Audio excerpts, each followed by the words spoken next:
Bienvenue dans Un œil sur les médias avec Karim Yayaoui. Bonsoir Karim. Bonsoir Aude. Alors on commence votre chronique avec les réactions après la décision en France du Conseil constitutionnel de censurer la loi pénalisant la contestation du génocide arménien. Alors vous en doutez, les sites d'information turcs se sont jetés sur cette info. Du côté du Hurriyet Daily News, évidemment, on en parle. On rappelle que cette affaire a empoisonné les relations franco-turques. Tout ça parce que, dit le journal, l'UMP voulait gagner le vote des Arméniens.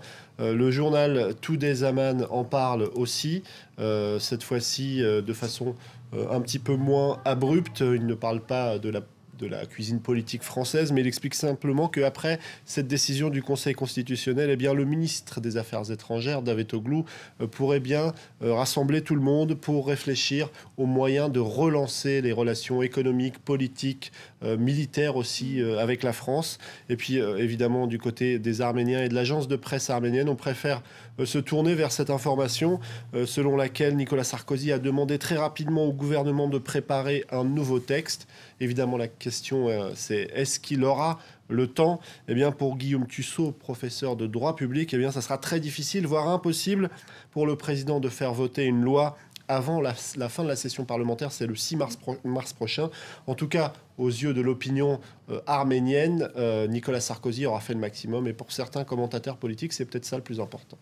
Ça aurait été une sale journée aujourd'hui pour Nicolas Sarkozy. Une journée un petit peu compliquée. Je vous laisse découvrir cette page du site France Info. Évidemment, on parle de l'affaire Édith Bouvier. Nicolas Sarkozy s'était d'abord réjoui de son arrivée du côté du Liban, saine et sauve. Et puis finalement, il a dû expliquer qu'il avait été imprécis. Il a dû s'excuser parce que cette information n'était finalement pas confirmée. Alors évidemment, sur les sites internet et sur les réseaux sociaux, on en parle beaucoup, d'autant plus que le sort d'Édith Bouvier est quelque chose qui intéresse beaucoup sur la toile. Je vais vous montrer ce tweet un petit peu sarcastique parce que Le Figaro a dû démentir le président de la République, Le Figaro qui est un journal plutôt de droite.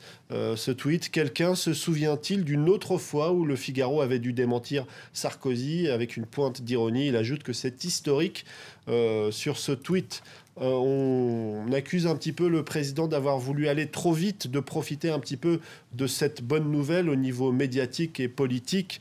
Alors il y a aussi des réactions par rapport à la chaîne, c'est pas ce tweet-là, mais plutôt celui-ci, à la chaîne BFM qui a été très prompte à évoquer l'exfiltration de Édith Bouvier.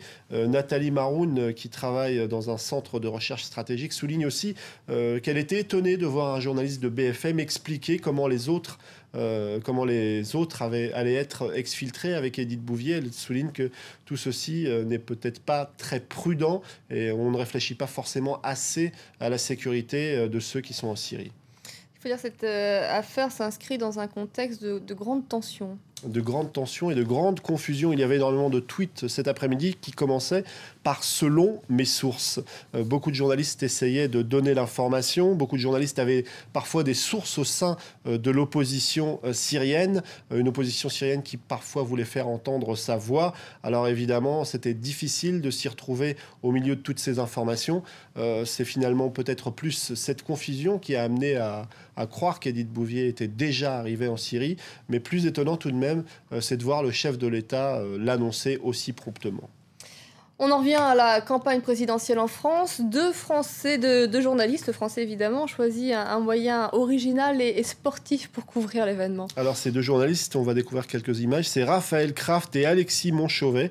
Ça fait 3 semaines qu'ils ont quitté Paris et en fait ils font un petit peu le tour de France. La campagne à vélo, 3500 km. Pour proposer une couverture de la campagne un petit peu différente, aller à la rencontre des Français, des électeurs, essayer de voir quelles sont leurs préoccupations. Il y a quelques jours, par exemple, ils étaient du côté de Saint-Dizier, chez Sylvette et Jackie, probables électeurs du Front National. On va les écouter, ces deux Français qui vont peut-être voter pour le Front National. Ça fait 40 ans que tu manifestes ton mécontentement dans les urnes. Ça fait 40 ans que tu votes à l'extrême droite. Mais parce que tout simplement, ils nous promettent des choses et puis qu'ils ne tiennent pas, et puis c'est nous, voilà ce qu'il y a. Hein? Toi, Sylvette, tu veux aussi voter pour la marine? Ben, moi, j'avais dit oui, mais bon, attends, alors qu'on passe ses signatures, alors. Mais si elle a ses signatures. Oui. Mais pourquoi? Ben, parce que c'est comme ça. Mais quoi, c'est comme ça? y aura peut-être du changement. Parce qu'on en a marre des autres, et puis c'est tout. Alors des témoignages comme cela, ils en ont recueilli beaucoup, les deux journalistes. Vous pouvez les suivre sur leur compte Twitter, #2012AVélo, ou encore sur leur page Facebook qui est consacrée à toutes ces rencontres qu'ils font aux 4 coins de France. Merci beaucoup Karim pour un œil sur les médias ce soir. On vous retrouvera demain. Vous restez avec nous dans Paris Direct, un journal complet, c'est dans moins de 2 minutes.